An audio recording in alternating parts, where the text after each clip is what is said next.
দিনো কামারোর নাম, বুঝেছেন? ভালো আছেন? দেশ বিদেশে ওর বিরাট খ্যাতি। পোশাক আশাক দেখতেছেন না, মানে সব ছোট কামার না, বিরাট বড় মাপের কামার। ভারতের ওই যে মুকেশ আম্বানি, ওর বউ ওর বানানো বটি দিয়ে তরকারি কাটে, মানে মাছ কোটে।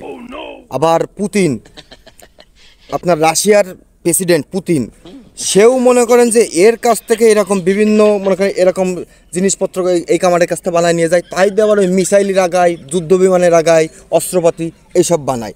মানে বুঝতেছেন ও তাহলে কী বড় মাপের কামার? হ্যাঁ। আবার আমেরিকার বয়স বয়স কয় বছর? 45। দেখতে ওরা মনে হচ্ছে না, কিন্তু বয়স। আরেকটা কথা শোনেন, আমেরিকার প্রেসিডেন্ট ডোনাল্ড ট্রাম্প ওরে কয়েকদিন আগে ডাকিছিল, এগুলো সামনে রাখ, কয়েকদিন আগে ডাকিছিল যে ওর আবার একটা যুদ্ধ বিমানের আগায় মনে করেন যে মিসাইল লাগাবে। এর আমি দেখছি সেই মিসাইলটা, সেটা লাগাবে, তার জন্য ডাইছে। কিন্তু ও মিসাইল চেনেন? মিসাইল মানে যে যুদ্ধ করতে গেলে যা ঠুস করে দিয়ে অন্য দেশে যা পড়ে ওই জিনিস। ও আবার সেই কি লুয়াদে বানাই দিয়েছে, যে কচ্ছে যে নরম লুয়াদে বানাই দিয়েছিস, কে তো ভস্কাই গেছে, কোন দেশে যা পড়িছে কিসির পরে সে লুয়া ভস্কাই গেছে। তোমার? আমি থাকি তো ইতালি। এখনো করবেন তো না? আমি এমএ পাস করে চলে গেছিলাম। কি নিয়ে পাস করেছ? সায়েন্স নিয়ে। সায়েন্স নিয়ে। এইবার শোনেন, কিন্তু ওই যে প্রত্যেকটা দেশের বন্ধুত্বপূর্ণ সম্পর্ক, এই জন্যই সব দেশ মিলে ওর নাম দিয়েছে দীনবন্ধু কামার। পেশায় ওই কামারের কাজ করে, সায়েন্সের তো লেখাপড়া শিখ। এখন দাদু কথা ভিক্টোরিয়া। কোন ক্লাসে? কোন কলেজে? কোন বিশ্ববিদ্যালয়ে? বুঝলাম না আপনার কথা। কোন বিশ্ববিদ্যালয়ে পড়েছিল? বিশ্ববিদ্যালয়ে কোনটা পাস করেছো? আমাদের প্রথম পরিচয় আছেন আপনার ভিক্টোরিয়ায়। হ্যাঁ, তারপর আমরা পড়েছি কপান। আপনি পড়েছেন? আপনি কোন ক্লাসে পড়েছেন? আমি লেখা জানি না। আপনি বলে পড়েছেন? পড়েছি তো, আমরা তো আমাকে প্রফেশনাল কলেজ করা তো উপরে বলেছি, আমরা বিশেষ। তাহলে আমি যে কাজটা আইছি একটু শোনেন। শুনে এইবার ওই ও গেছে সর্বশেষ আমেরিকায়, পুতিনরে ক্রস করে আমেরিকায় গেছে। গেলি ওই কি যুদ্ধ বিমানের আগায় কি মিসাইল লাগাই দিয়েছে, তা আবার কোন জায়গায় পড়ে বেঁকাই গেছে। গেলে এবার ওরে ওই আমেরিকার প্রেসিডেন্ট ট্রাম্প ডাকিছে, এই গত মাসের কথা। দেখে করছে কি, তুই শালা কি মিসাইল বানাই দিছিস, তোরে পরবর্তীতে মিসাইলের আগায় বাইন্দে আমি ব্লাস্ট করাবো। এখনও তোর সময় আছে, তুই যে মিসাইল আমারে বানাই দিছিস সেই মিসাইল তোর দেশের বুড়ো মানুষের হাড়ের তেও কম শক্ত।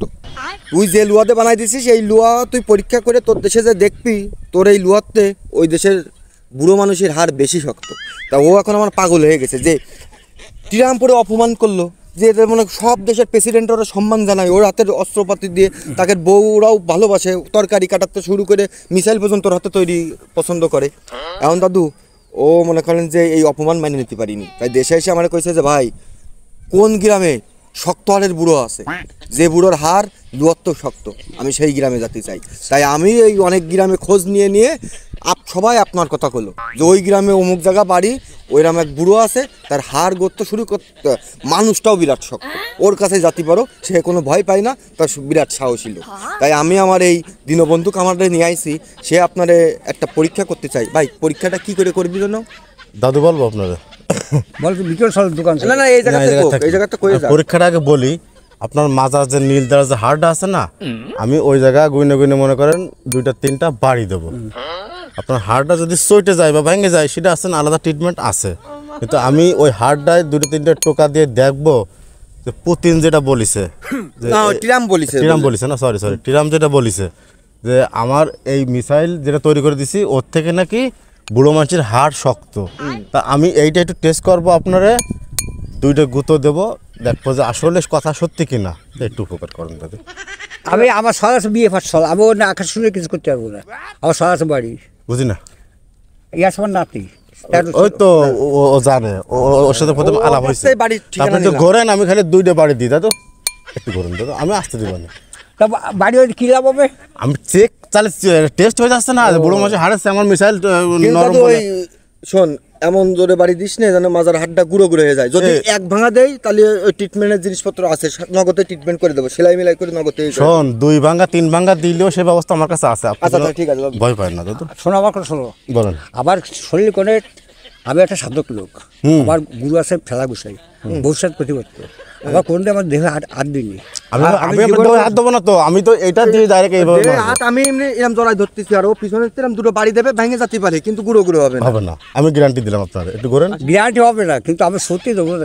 শোবো না তো আমি এই যে ডাইরেক্ট এই যে এরম দিয়ে এই যে শোভন আমি আপনার সন্ধি সন্ধি হ্যাঁ না না আমি এরকম লাগায়ে এই যে আমি আপনার গায়ে হাত দেবো না আপনি দাদু মানুষ আমি আপনার গায়ে হাত দেবো না একটু করেন আমি দুটো বাড়ি দেবো মোটে দেন দাদু এটুকু উপকার করেন আমার মান সম্মানের ব্যাপারে জায়গা কিরাম অপমান করেছে এই ভাঙে না জন্য দাদু ভাঙে যেতে পারে কিন্তু ভাঙে যেতে পারে। আমার ভাই দাও কেন তুমি খালি ভয় দিস কি জন্য তুই দে, আমি তো আটটা দেয়নি কোন জায়গা দেই আমি ধরেছি ধরতে আমরা না না না ধরেছি আরে হাড় ভেঙে গেলে একটা জ্বালা আছে না ধরেছি কি কাণ্ড বল এই ধরতে হবে না দাদু শক্ত আছে দাদু কোন সুজা দেবো এই সুজা দেবো না এই সুজা দেবো হ্যাঁ কোন হাড়টা ভেঙে গেলে সমস্যা নেই সেই হাড়ের পরে দেবে বাড়ি আরে ভয় দিস নে তুই ভয় দিস নে দাদু আরে দাদু আমার মারতে পারে চলো তো আমি পরীক্ষা করবো না পরীক্ষা করবেন আচ্ছা ঠিক আছে